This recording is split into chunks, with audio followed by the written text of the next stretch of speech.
सल्लल्लाहु अलैहि वसल्लम भी फरमाया करते, बिलाल हमें नमाज के जरिए राहत दे दो। क्या हमने कभी नमाज को राहत समझा है? आइए अब एक और वाकया सुनते हैं।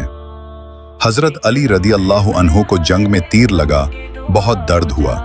किसी ने मशवरा दिया, जब अली नमाज में हूं तब तीर निकाल देना, क्योंकि नमाज में वो इस कदर अल्लाह सुब्हान व तआला की याद में डूब जाते कि दुनिया भूल जाते। क्या हमने कभी ऐसी नमाज पढ़ी? अब एक नौजवान का किस्सा, जिसे वालिदा ने रोज याद दिलाया, नमाज पढ़ो। पहले वो टालता रहा, फिर माँ ने नरमी से कहा, बेटा नमाज वो पुल है जो दुनिया को जन्नत से जोड़ता है। एक दिन नौजवान मस्जिद गया, पहली बार दिल सुकून में आया, फिर रोज जाता रहा। नमाज इसकी आदत बन गई और जिंदगी बदल गई, क्योंकि नमाज सिर्फ एक इबादत नहीं, ये दिल को तस्कीन, रूह को रोशनी और जिंदगी को मकसद देती है। रसूल अल्लाह सल्लल्लाहु अलैहि वसल्लम ने फरमाया, नमाज दीन का सुतून है, जिसका सुतून मजबूत हो उसका दीन कायम है।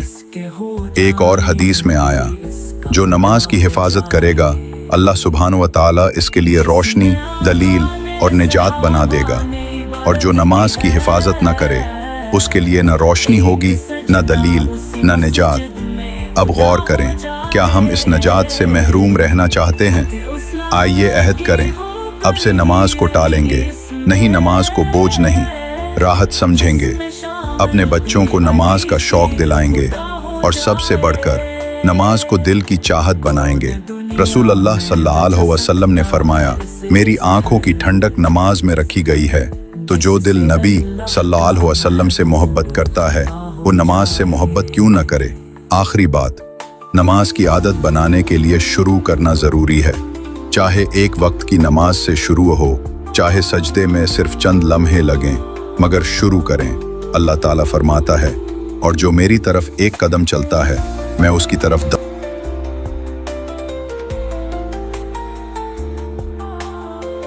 अल्लाह ताला फरमाता है, और जो मेरी तरफ एक कदम चलता है मैं उसकी तरफ दौड़ कर आता हूँ।